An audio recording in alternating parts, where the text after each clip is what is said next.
What is up, Steelers Nation? Thank you so much for jumping on to another episode of All Steelers Talk. I'm Noah Schreckbein, joined always by my man in the corner, producer Nick Belsky. Find us on youtube.com/All Steelers Talkers. Subscribe anywhere you get your podcast. The Pittsburgh Steelers, well, they are 5-2.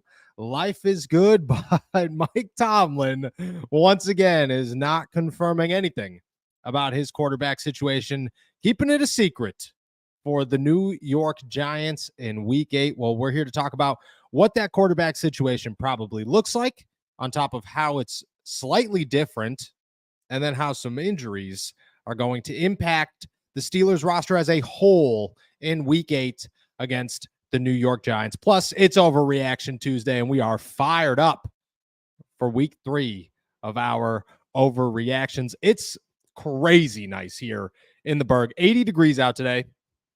This is the one I was joking with Chris Carter like a week ago about how I have to take my ACs out. He's got to take his ACs out. And we said the second we're going to do it, it will be 80 degrees once again. Ask me what I did last night. Go ahead, ask me. What did you do last night, Noah? I took my ACs out, Nick. I took out of the window. All but one. Thankfully, it's the one in the office, but the rest of the ACs are gone, and it is just a little bit crisp in this house. How you feel, my friend? Well, I'm feeling better than you because I do have AC in my entire, apartment, not house. So I guess nice. Not as good as you, but I'm feeling good. Steelers are 5-2. Got an opportunity to kind of sit back and look at what happened around the NFL. And honestly, whenever you look at that, Steelers are sitting in a pretty good position going into Week 8, and you're hoping that they can just continue to improve that. And of course, we're going to talk about the injury situation. A lot more guys coming back than going in the other direction, which is always a good sign. So I'm excited to talk that. And overall, 5-2, Steelers might have two quarterbacks. How can you be anything but ecstatic? They might have two quarterbacks. I was debating with my dad today, who's in town, about how far the Steelers can go. Can they be contenders? Who can they contend with? Where we stand currently, I want to ask you your opinion on this. And this one's straight off the rip. I gave you no preparation for this question. What are the teams that you look at as the teams the Steelers have to be worried about that they probably won't be able to contend with compared to the teams that they will, when you look at the playoff landscape of the AFC right now? The teams that they have to be worried about would probably be, I would say, Buffalo, Kansas City, and Baltimore. And that's the list. Yes. And it's not that they can't beat them. It's just those are the teams that would be concerning going up against, simply because those are the teams that I think are in that upper echelon right now. And I think I'd put the Steelers right there at number 4. Okay. I didn't have Baltimore on my list. I had Houston on my list instead. And my only argument there was, I get it, Derrick Henry. I get it, a different team. I understand. There's just something about the Baltimore Ravens that just don't show up against the Steelers, or that the Steelers like show up extra tough against the Baltimore Ravens. And you just have to imagine that would happen again in a situation where it's a playoff atmosphere and things are getting a little bit crazy. On top of that, like, at the end of the day, until Lamar wins in the playoffs and wins consistently, I don't trust that. And I get it, Derrick Henry, different team, but I just view it as, if it was Justin Fields, I'd feel different. If it's Russell Wilson, I feel that guy's done it. And that plays a huge role into these things. But I agree with the other two, the Kansas City Chiefs, the Buffalo Bills. The way he was talking, at one point he tossed the Miami, and he could probably hear me talking, but at one point he tossed the Miami Dolphins my way and said, well, with Tua back, I said, yeah, they're going to miss the playoffs. What? What's going on there? Yeah. What's going on? All right.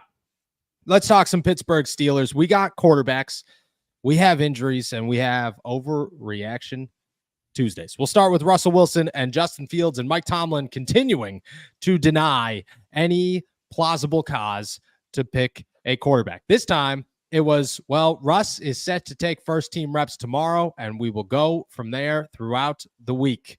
Nick, is there any part of you that is surprised, and yet any part of you that isn't surprised? Because I was a big mixed bag of emotions during this press conference. He said those words, and my brain just went, I saw it coming, I don't think I fully believed that it was coming. I thought at some point this had to end. I thought this was going to be the end. And the way that he went about it was so simple, but yet the least direct he's been the entire time. Like, it was every time it's been like a good answer. Well, we're not going to do that. Now it was just like, how do I get out of this as fast as possible? Dropped a one-liner and we moved on. I mean, were you surprised? And to follow that one up, does this go all season? Do we go 18 weeks, 17 games of the Pittsburgh Steelers having to be asked every week who their starting quarterback is? I mean, you might simply because you can tell that Mike Tomlin's just having fun with it now, because you could tell the smirk, you could tell the little giggle behind it of, yeah, I'm going to give you the same exact answer because, well, I can give you the same exact answer. You guys are going to draw what conclusions you want. Most people probably already know, but now I can just mess with you. And I'm just going to say the same exact thing as I said last week. Do I think he eventually comes out and says it? Yeah. I mean, there's a chance that he does, but for the foreseeable future, there's no point in him doing it because, well, it's worked up to this point and nobody's really going to call him on it because he doesn't have to give you that answer. So he's going to go out there and he's going to continue to just have fun with the media, even though the media has a pretty good idea of what he means and what he's talking about, what he's probably going to do. He likes to toy with them, and that's exactly what he did today. Yeah, no, I agree. And I saw Will Graves defending himself in that question on Twitter saying, it's not a dumb question. It's not a dumb question. It's a question that needs to be asked because the Steelers have yet to name officially a starting quarterback since the calf injury. And you have to keep going until they officially announce a starting quarterback. That's the job of the media, is to ask the questions that at least somebody wants an answer to. And I would imagine there are a lot of people out there that I get asked all the time, who's the starting quarterback? When are they, is they going to go Russ again? Russ is the guy.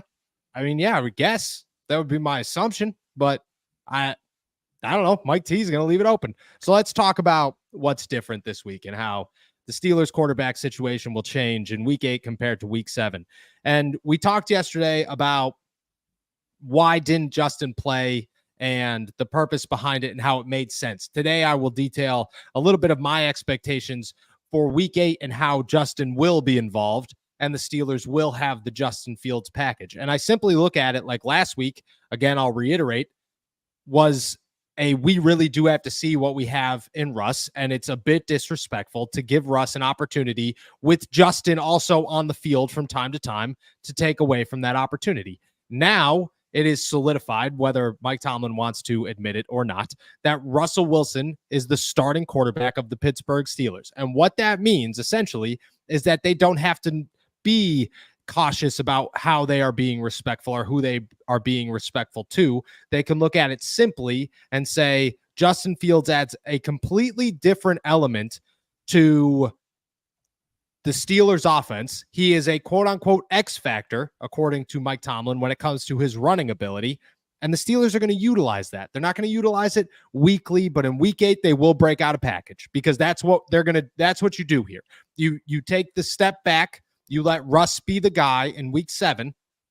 The next week, you say, okay, we're not going to put Justin on the shelf for the rest of the season. He's part of this too. It's both a motivational boost to Justin Fields to say, we have not given up on you. We still believe in what you can do. And 2, it is letting the world know that this is their offense. This is their game plan going forward. And they want to be as dangerous at the quarterback position as possible by utilizing both of their guys who have very different talents. So I would expect Justin Fields to play this week, at least a little bit. Now, where? Everybody's going to say red zone. To be honest with you, I'm waiting for the 3rd and 1 from the 40-yard line.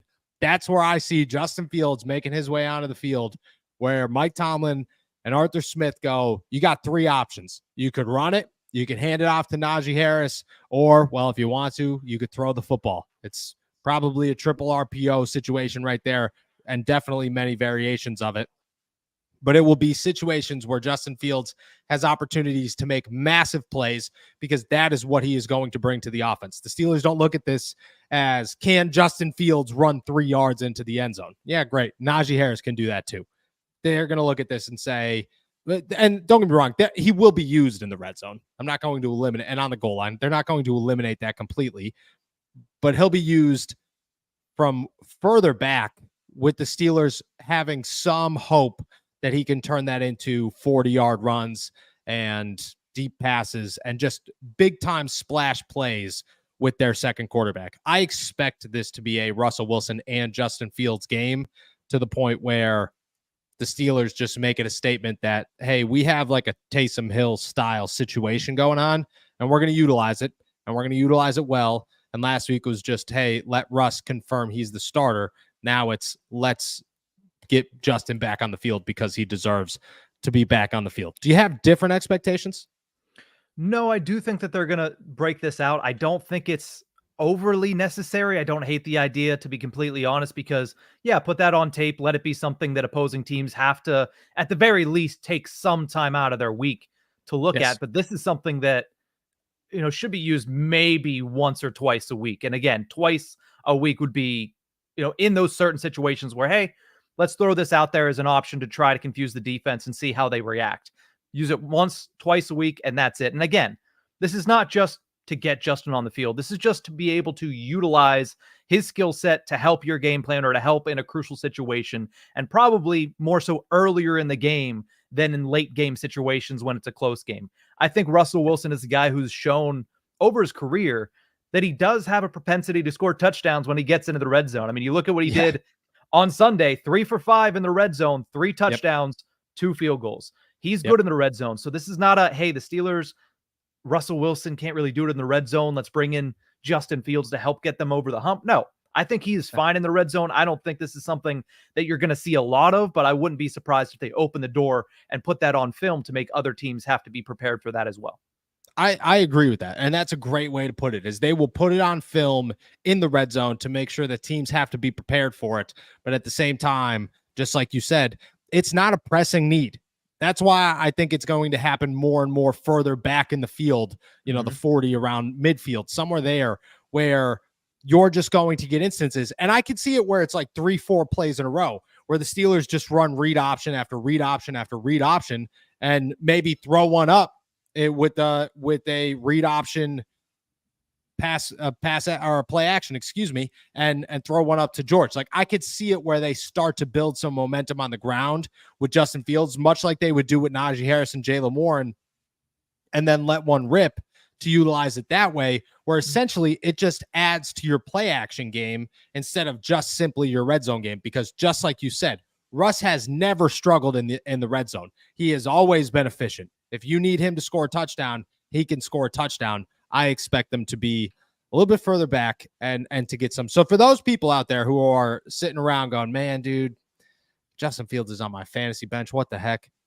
You're taking a flyer on somebody and you, for some reason, get to put him in your flex, which fantasy football, like the platform should do that right now. They should say, hey, he's essentially a running back, wide receiver, tight end, quarterback. You can put him wherever you want. When they do that, put him in your flex and just see what happens. Take a flyer on the guy because big play. If you're into losing, I lose in fantasy football a lot. If you're into losing, okay, that's a good little addition there, because I was gonna say I literally see this happening maybe twice a game. Like, again, this is a very small sample size that you're going to see out of this. I don't think they're going to go to this as a substantial part of their offense, which in order for me to put him in fantasy football, and this is why I retired from fantasy football, in order for me to do that, I'm going to need him in there a lot more than 2 plays a game or 3 plays a game. I don't see them doing a lot of that because, I mean, you compared it to Taysom Hill. How many Super Bowls did Taysom Hill win? None. I was going to say 0. 0 is the answer. So I think that the Steelers offense needs to be built on the back of a starting quarterback. If you want to throw this in, throw it on tape, sure, that's fine. But I don't think you do it more than a handful of times a game, if that. Yes, I agree. Handful of times would be, but enough to make it valuable, enough to make it, the Steelers enough to make it a threat. Yes, exactly. Enough to make it a threat, enough to make it something, some part of your offense that you could utilize from time to time. It's much like a halfback screen or a jet sweep or something like that, where it's just once in a while, hey, all right, let's run something crazy, see what happens.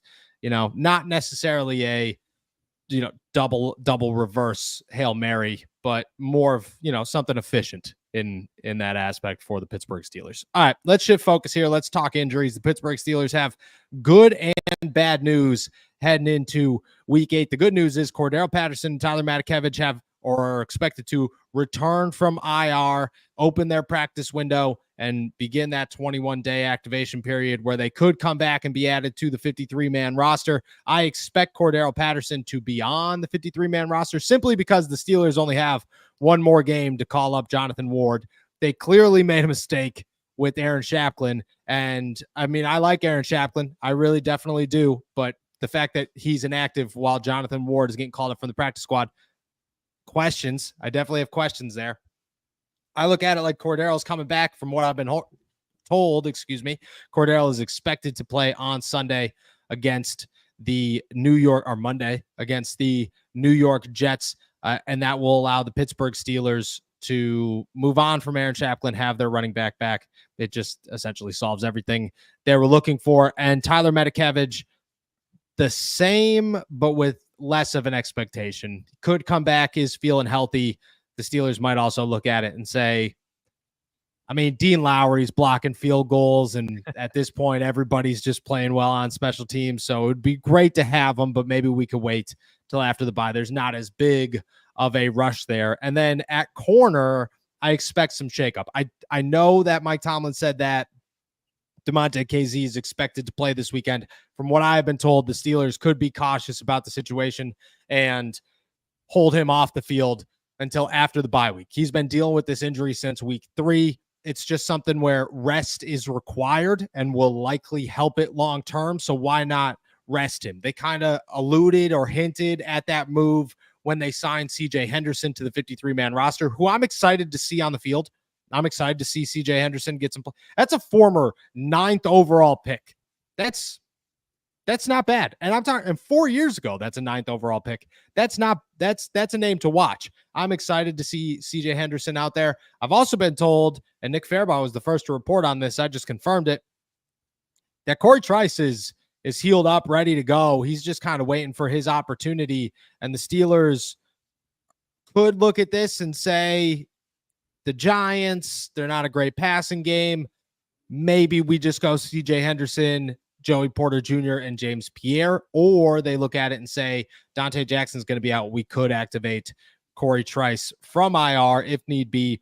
According to sources, he's ready at a moment's notice to get back out there for the Pittsburgh Steelers. I could see both of those happening. I don't know what's going to happen. I'll ask you from a coach's perspective here, Coach Nick Belsky. If you were the Steelers, would you trust a CJ Henderson and James Pierre against, I want to say Malik Neighbors and Darius Slayton, but if we're going to be honest, Daniel Jones, would you trust them against Daniel Jones?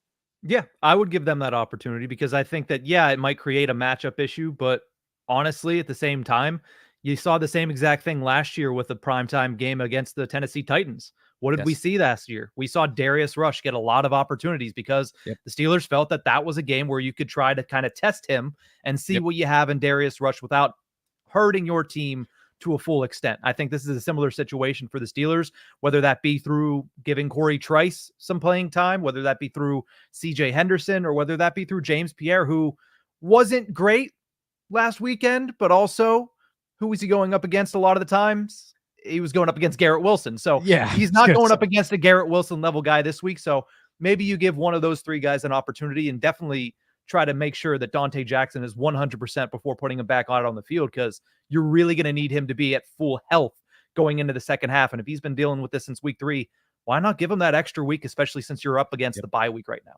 I agree. You're too close to it. Don't risk the injury. I look at it more and say Dante is worth the break, and you could have Joey Porter Jr. shadow Malik Neighbors the entire game, feel comfortable there, and have everybody else figure out Darius Slayton.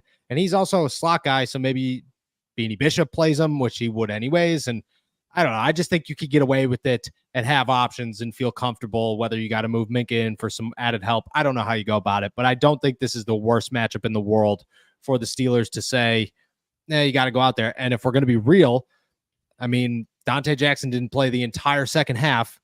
Aaron Rodgers had 275 yards or something like that. And there was one noticeable play, and it was to Alan Lazard on James Pierre where you went, oh, that was rough. That was rough. Besides that, there really wasn't any that like truly stood out and made you worry. So hopefully he could do better against Daniel Jones and company in week 9. All right.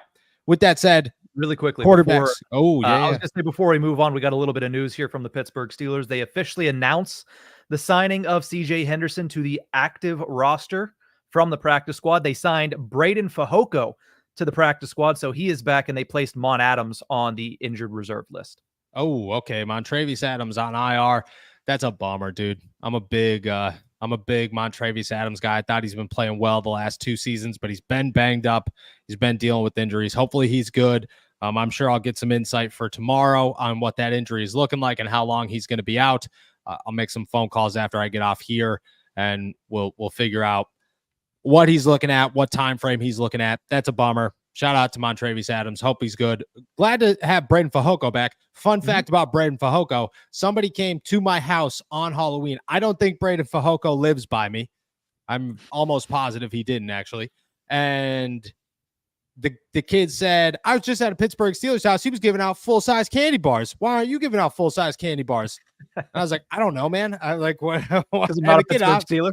Yeah, I was like, I don't know, dude. He's rich and famous, and I'm just some guy in a townhouse. Like, what are we doing here, pal? And I went in the next day, and I like started asking around, like, yo, who's giving out full-size candy bars? Everybody's like, oh, it's definitely Fehoko. And I went up to him and asked, and he was like, oh yeah, dude. He's like, I was the talk of the town. I was like, well, man, you had kids bummed out at me. They don't even know that I know you like that. And now here we are. So shout out Braden Fehoko. He is a good dude. Excited to have him back. But hopefully the best for Montravius Adams. All right. With that said, we talked quarterbacks. We talked injuries. We're diving into Overreaction Tuesday. But first, a quick word from our boys over at DraftKings Sportsbooks. There's this chill in the air. The leaves are hitting the ground, and football is every single weekend. And that, my friends, is what fall is all about. You can make each weekend even more exciting by getting into the action with our partners, DraftKings, the #1 place to bet touchdowns. And right now, all new customers who bet $5 instantly get $200 in bonus bets. Just download the DraftKings Sportsbook app, sign up using my promo code ALLSTEELERS, and guess what? The crown is yours. That's $200 in bonus bets instantly. You could stay in on the action and use that $200 in bonus bets to bet anytime touchdowns on DraftKings, because DraftKings is the place to bet touchdowns. If sports betting is not yet available in your state, don't worry. You could still join in on all the fun with DraftKings Daily Fantasy and have the shot to win cash prizes. Download the DraftKings Sportsbook app now. New customers who use my promo code ALLSTEELERS and bet just $5 on any wager get $200 in bonus bets instantly. That's promo code ALLSTEELERS only at DraftKings Sportsbook.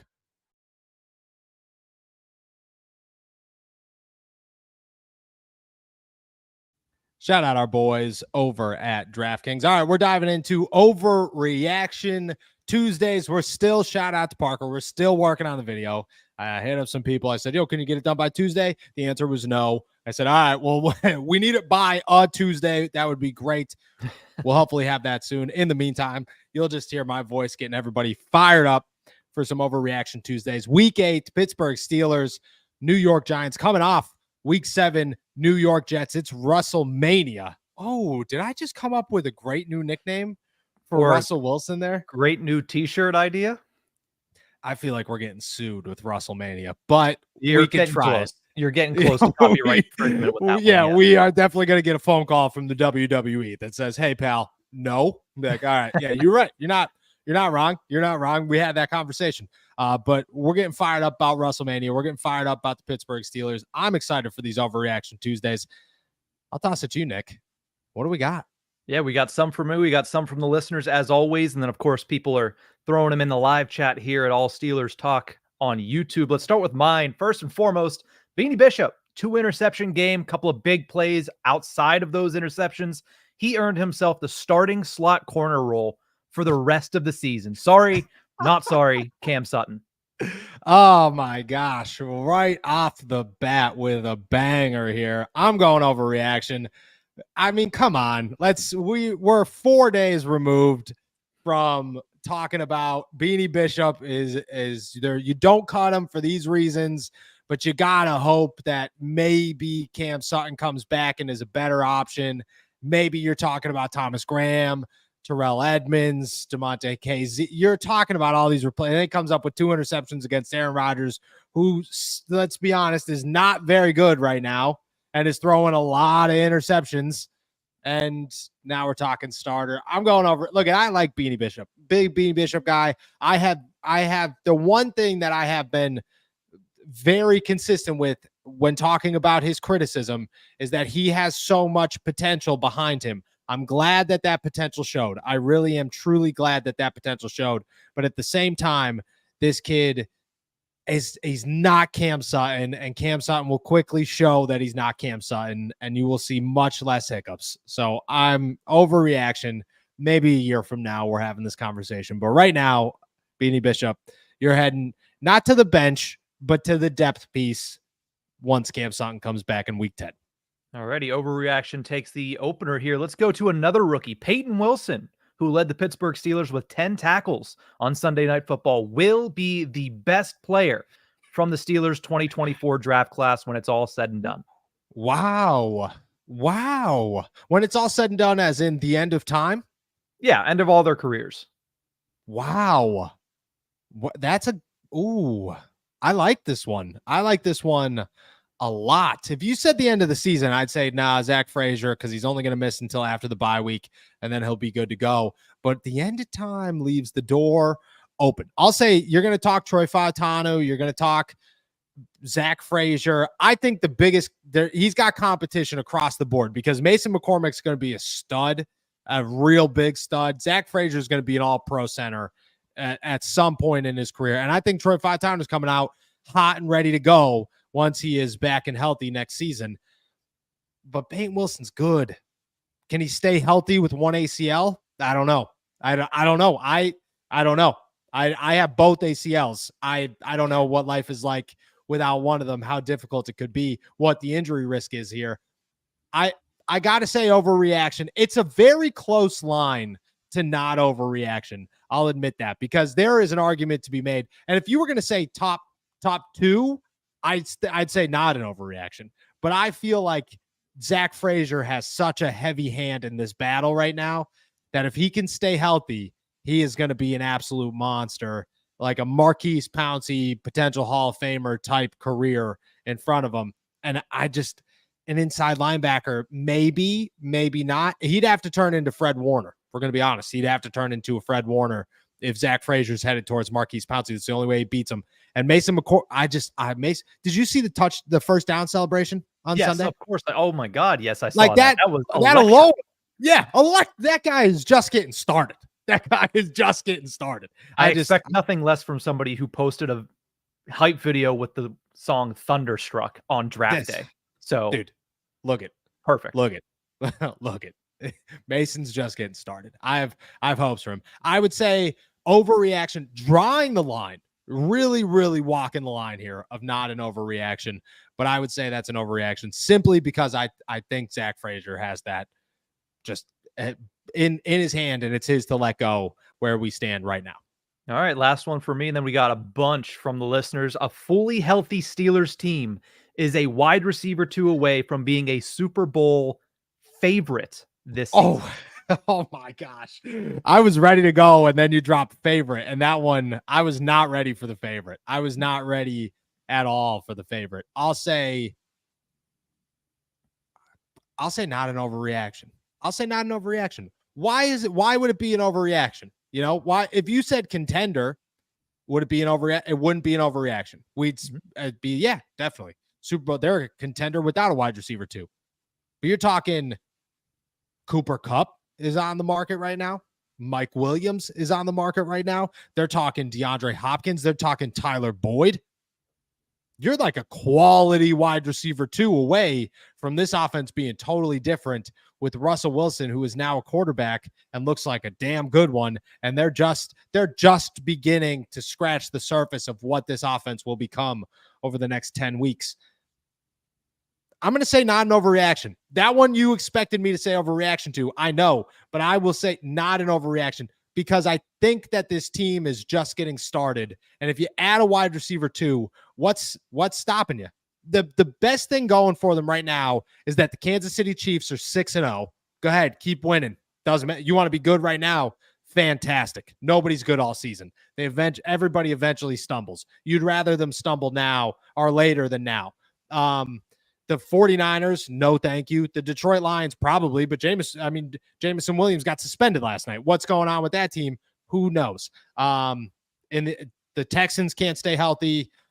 The Bills are still figuring it out as much as the Steelers. The Ravens are the best team to be the contender for the Steelers to beat. And then you got like the Philadelphia Eagles. I don't trust Nick Sirianni yet. I mean, not at all. I don't trust the Packers. The Cowboys are terrible. Why not?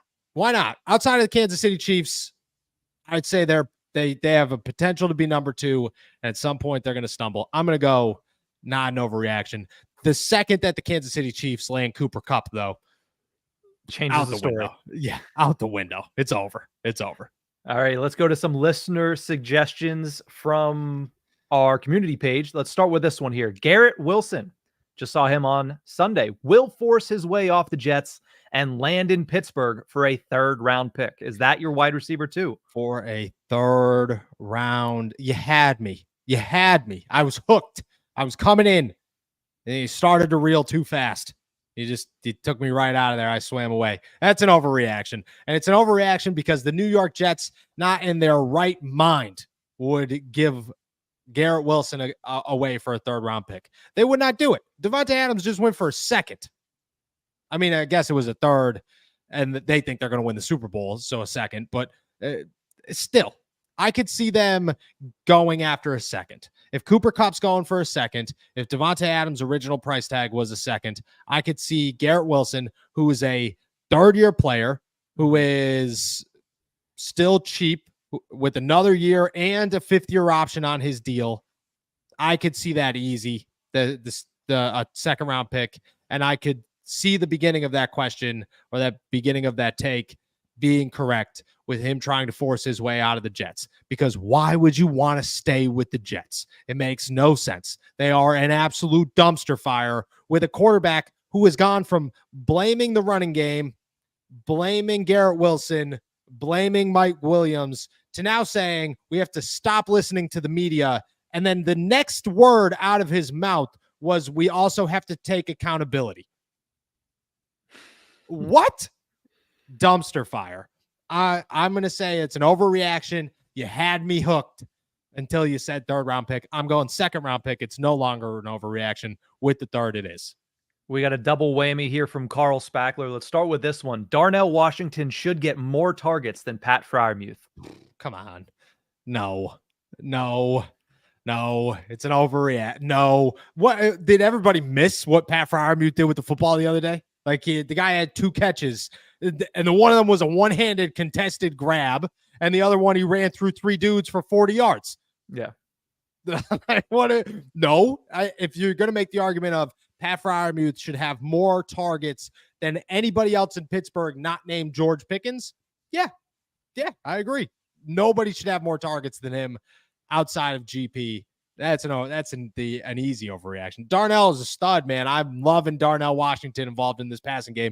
It is a blast to see a 6'9", 310-pound guy run with the football. And I won't name names. I'm never gonna rat on guys who are just talking. But I was talking to somebody, a player, and we were joking very heavily about how Darnell Washington is listed at 260, and he has not been under the 3 mark since like 11th grade. And it's like, all right, that would make a lot of sense. So imagine a 325-pound guy, 6'9", catching footballs. You got to love it.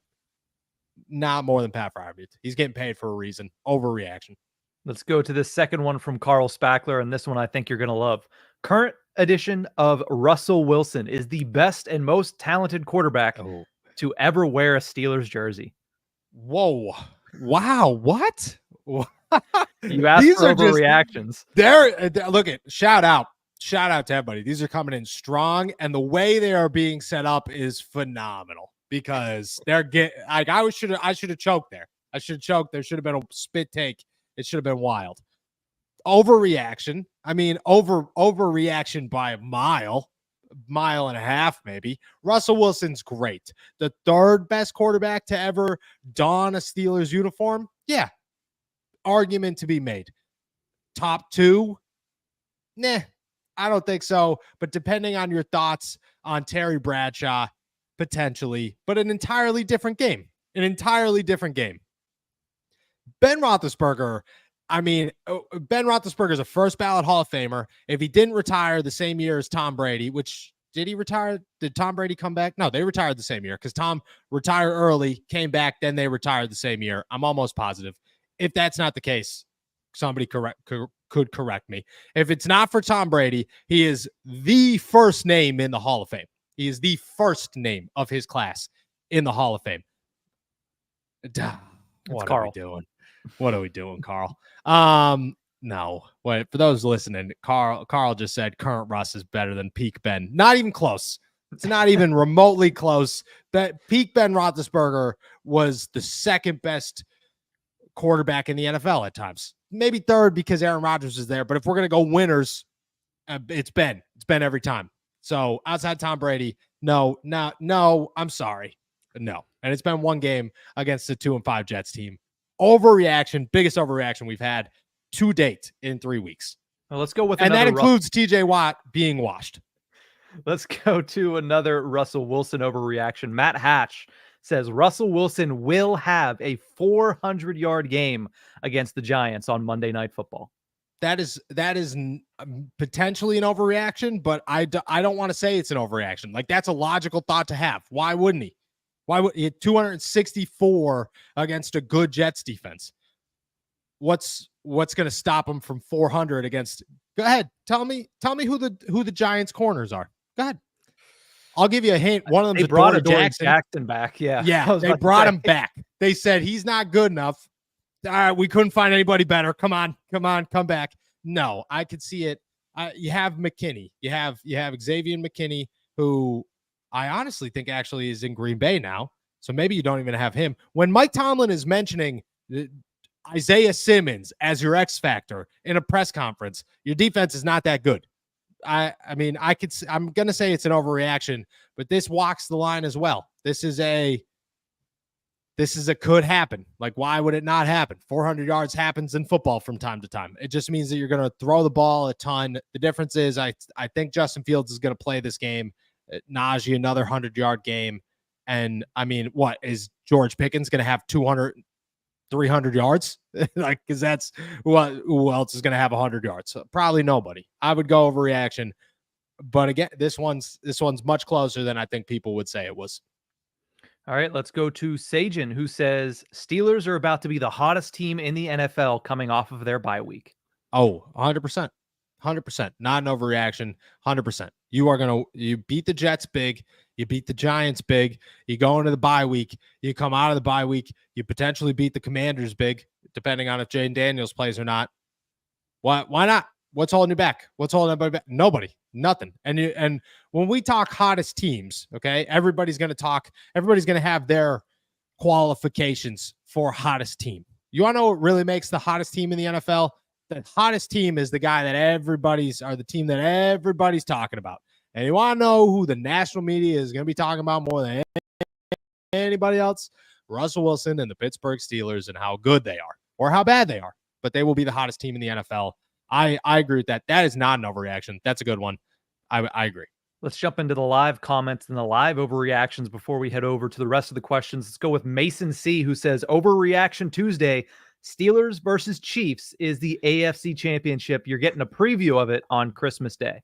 I'm going to say not an overreaction simply because it could happen. You know, we're not going to say it's a definite, but could happen.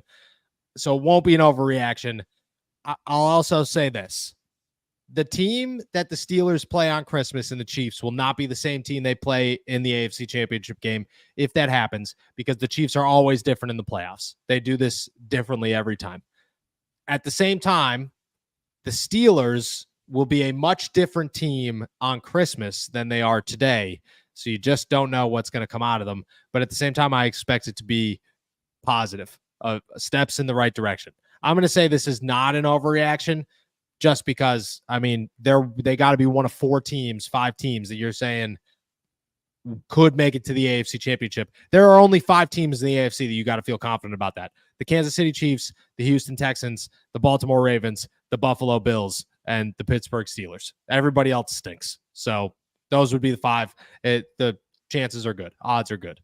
Let's go over to Marquez Smith, who says, overreaction. We go undefeated the rest of the season with Russ, and Sutton comes back and solidifies us as the number 1 defense in the league, plus a Super Bowl appearance. Oh, okay.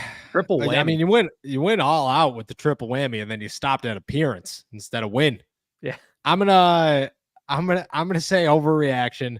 And to be very real, you could have got me with the Super Bowl appearance, because why not? We just named the 5 teams that are contenders in the AFC. Again, chances are you could beat 2 of those teams. That's all you got to do. Number 1 defense with Cam Sutton, definitely a possibility. Not an overreaction. They might be the best defense now. Undefeated the rest of the year. I mean, no way. You got to play the Cincinnati Bengals twice, which I don't care what you say. It's Cincinnati Bengals, and Joe Burrow is not bad. He's actually potentially the second best quarterback in football. He's just on a really bad team and a really, really bad organization. The Bengals are dangerous for the Steelers. The Browns just got better. The Baltimore Ravens are, I mean, with Derrick Henry, you just don't know how the Steelers are going to play him. You don't know if it's going to be the same old result or a different result. You got to play the Eagles, no cakewalk. You got to play the Commanders, no cakewalk. You got to play the Kansas City Chiefs, definitely not a cakewalk. I mean, it's a brutal back half, I would say. And you went 4-2. You lost to the Colts. Somebody's going to lose eventually. Overreaction. You had me with 2 and 3. You lost me with the first one. Let's finish off Overreaction Tuesday with Inferno SRT. Steelers win the Super Bowl. Russ gets MVP. The Steelers then repeat next year with Russ. Russ retires and goes into the Hall of Fame as a Pittsburgh Steeler. Screw the Seahawks. Definitely not let's ride with Denver. He goes in as a Steeler. I'll say this, okay? If you win 2 Super Bowls, Russ is going to go into the Hall of Fame as a Pittsburgh Steeler. Yes, I agree. That's not an overreaction. You win a Super Bowl this year. If it's not TJ Watt, it would be Russell Wilson. I would say that's not an overreaction. 2 in a row. I mean, that doesn't happen. That doesn't happen. And I think the Steelers are good, and I think they have potential to be very good, and they could do a lot of great things. And they might win a Super Bowl. Who knows? 2 in a row. Do you know how hard that is? It's nearly impossible. And it's nearly impossible to win 1, let alone 2. You're telling me everybody comes back and nobody figures out how to stop Russ? I'm gonna say overreaction. I like it. It's got the Peyton Manning vibe of the win 2, get out of there. I'm going overreaction. All righty. That's a wrap for Overreaction Tuesday in week 9. Appreciate it. Those were a blast. Week 8. That's all right. We're getting there. We're getting to the point of just these are weeks. These are here. Yeah, we're moving. Giants week. It's Giants week. I appreciate these. These have been a blast. These were some damn good ones. These are some very good overreactions. Had me nearly dying a couple of times. Facial expressions were probably very rough. So appreciate you guys. Let's dive into the rest of the questions as we do every single day. We will end the show answering as many as we possibly can. Toss them in the chat before we head out of here. We'll try to answer them. Nick, I'm going to toss it back to you. What do we got? Yeah, let's start with Cody Silva, who said Adam Schefter reports that the Rams are reaching out to teams about Cooper Kupp. And I know he's been injured, but what are the chances he comes to Pittsburgh? So there are complications in Cooper Kupp. For one, he is 31 years old. He'll be 32 by next season. He is banged up. He continues to be banged up, and he's worth $29 million the next 2 years. Not the best situation. You'd have to really move some cap space around to figure it out this year, unless the Rams were willing to take on some of that salary. It has been reported they are willing to negotiate that. How much is when things get complicated. The Steelers have fleeced the Rams before. Maybe they'll fleece them again. Who knows? I would say it's not likely, but it is a possibility. I would imagine they did call the Steelers. I have a hard time believing they didn't. It's a very well-known thing. The Steelers want a wide receiver. Why would you not call them? Again, I'm going to say not very likely, but they are on the radar. I could almost guarantee that. Let's go over to Paranormal, who says, now that we have Russell Wilson playing and we're looking good offensively, do you think there's going to be more wide receivers out there that want to be traded to the Pittsburgh Steelers? Potentially, but it's not this season. So that's where things get complicated. And it was the same thing with Davante Adams. Davante Adams liked the idea of Pittsburgh. He liked the idea of the offense. He liked the idea of Arthur Smith. He liked the idea of playing with George Pickens. And he liked the idea of Mike Tomlin. He did not like the idea of Russ and Justin and what the future holds for the Steelers, because both of these guys are signed to one-year deals. You just don't know what's going to happen next year. That will deter wide receivers. I don't think that they're out of the running for anybody, and this offseason will change things. And at the end of the day, it doesn't matter what the wide receiver wants. It matters what the team wants and how good the Steelers are at negotiating. And if the Rams come to Cooper Kupp and say, we're going to send you to the Steelers, he's not going to be like, damn, no, why? He's going to be like, all right, sounds good. I'm going to Pittsburgh. But it's more so the future than it is right now that is holding guys back from like really wanting to come to the Steelers. Let's go over to Jason, who says, what are the realistic chances we get a wide receiver that moves the needle before the deadline? So not anybody specific, but that they actually do pull off the trade that we've been talking about for 6 months. Yeah, no, it's going to happen. I have a very hard time believing it's not going to happen. The Steelers want a wide receiver. They've wanted a wide receiver. They have not landed a wide receiver. They continue to push for a wide receiver. I just find it like you're going to go 6 months and then give up. No, that's just not. And I get it. Van Jefferson caught a touchdown, but he caught one pass yesterday for a touchdown. And it wasn't impressive. He caught two? He got a second reception. No, he got a first down earlier in the game. No, I don't think so. I'll look it One up. reception, 15 yards, and a touchdown. I'm almost positive that was the stat line. Go ahead. Tell me I'm wrong. I'm looking for it. I'm just saying. He's not moving the needle. And 2 receptions, 15 yards, and a touchdown. Okay. 2 receptions, 15 yards. I was wrong. Nobody remembered the first one. You remembered it. Nobody else. It was a first down.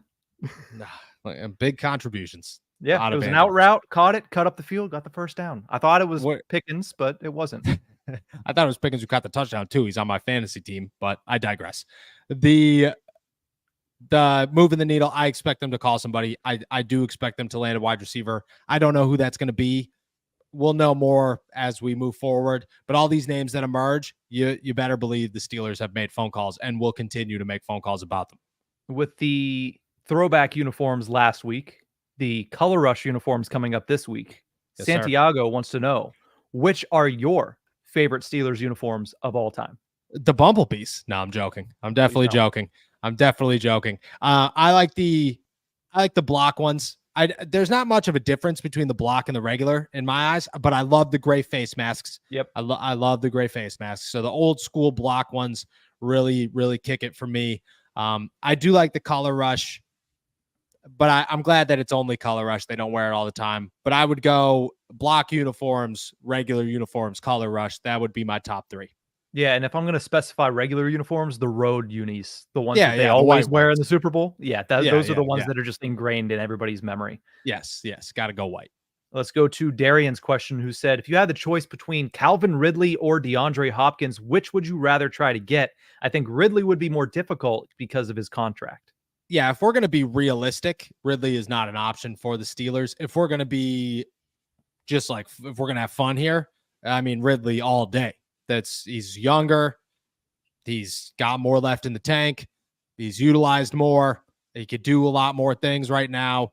I would go Calvin Ridley any day. DeAndre Hopkins is the only one that's realistic out of the two for the Steelers this season. And I think DeAndre Hopkins, I mean, I said it today.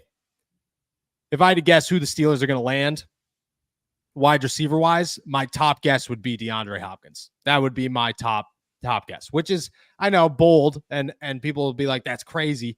He's on a really bad team that is eventually just going to sell house. They're going to wait, but they're going to sell house.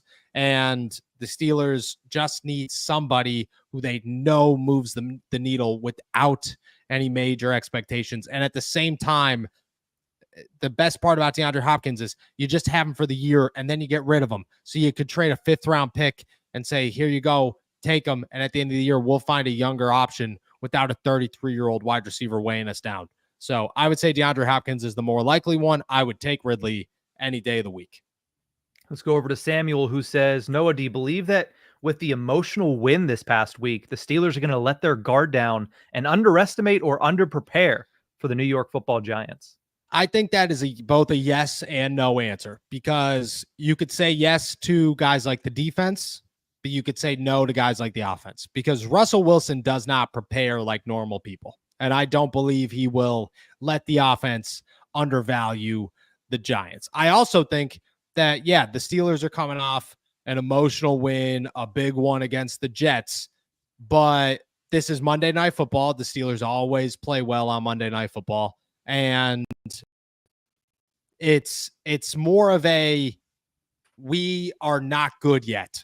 You know, nobody is, people are talking very positively about the Steelers in a fashion of they were good that week. They might not be good long term. They still don't have the respect. When they lost the last one to the Colts and then to the Cowboys, it was, they're ready for this. They're here. They're real. The Steelers are a contender. Then they lost. Now it's me and you were talking about this, and Stephen A. Smith is still saying the Steelers suck. So I just think the national perspective is different, and that'll drive them a little bit more. Let's go over to Carl Spackler, who says, another thought here. I wonder if Tomlin put in Russ now before the Hard Knocks camera showed up, so that wasn't another layer of distraction for the Steelers. I forgot Hard Knocks was coming. I keep forgetting Hard Knocks is coming. No, the answer to that's no. We knew for a long time Russ was going to be the starting quarterback of the Pittsburgh Steelers. It was only a matter of time.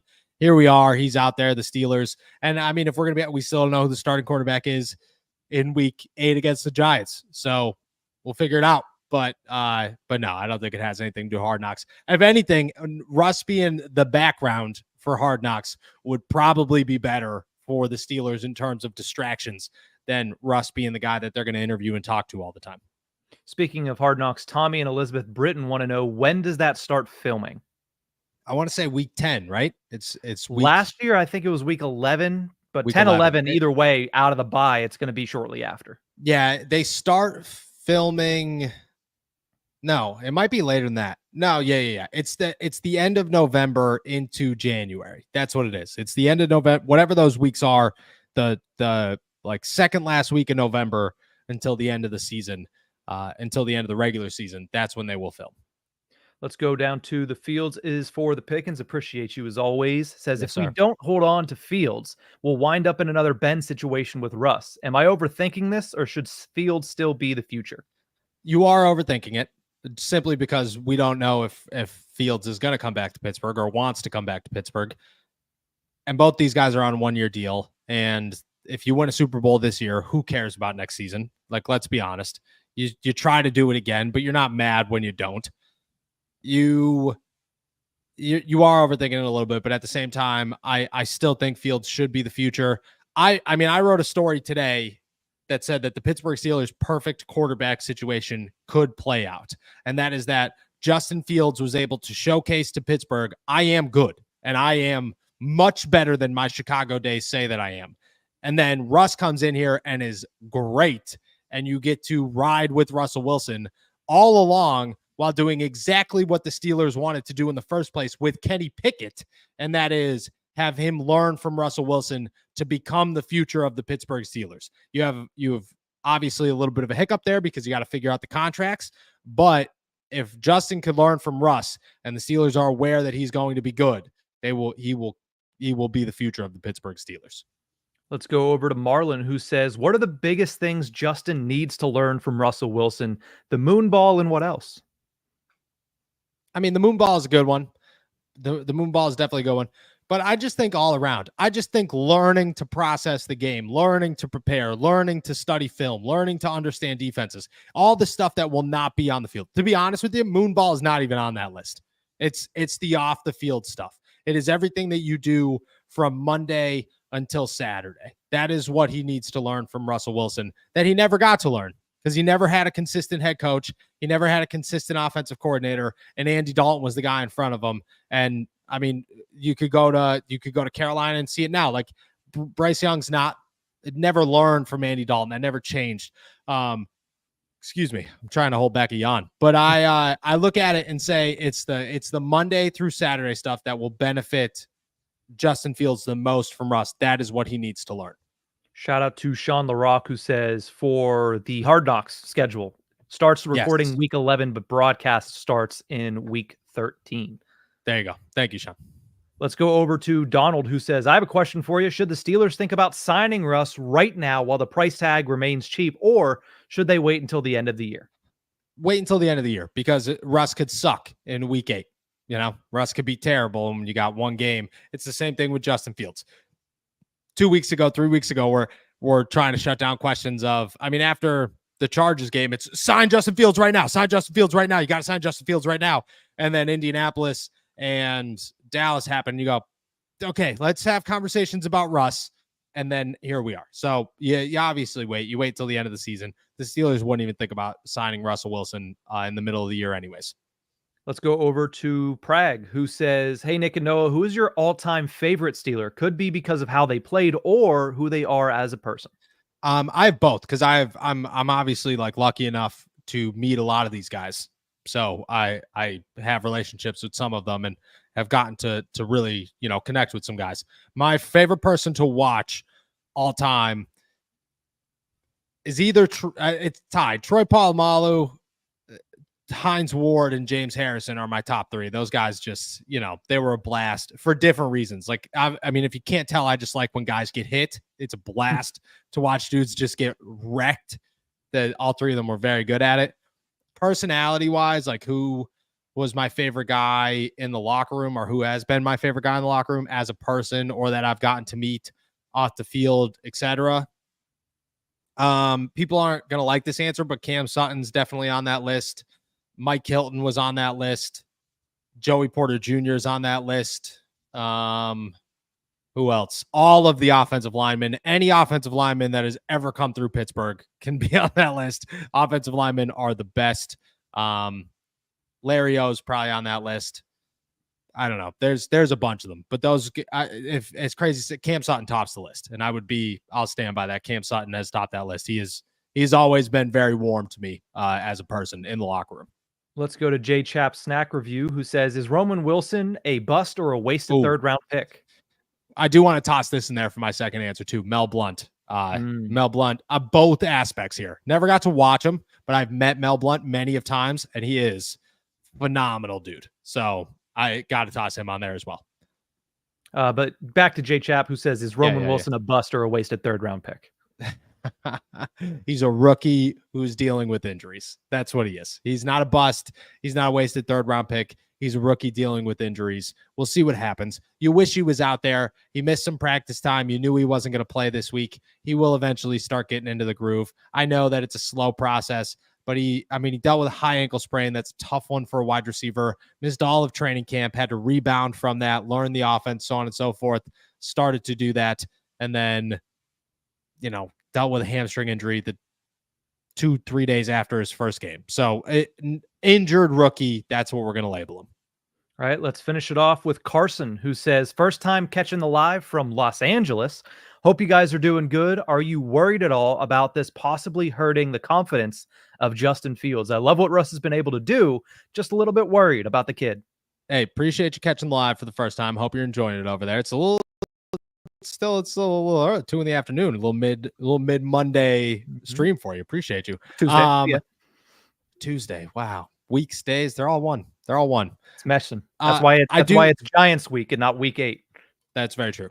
very true. I do worry a little bit about Justin Fields' confidence, but I also believe the Pittsburgh Steelers are doing everything in their power to prop him up and make sure that his confidence is high. And at the same time, Justin is a team guy, and you saw it. You mentioned this yesterday when you watched the broadcast, and I didn't get to see this, but you explained it in detail, that Russ, or at one point something happened, and who's the first guy next to the field, next to the play going on? Justin Fields. And you saw that. You saw Justin joking with Russ in the locker room afterwards, dapping guys up and being all pumped up. Justin knows he is part of this. Justin also will become more involved in the offense so that he feels a bigger part of this. And that's important for the Steelers, and it's also important for Justin.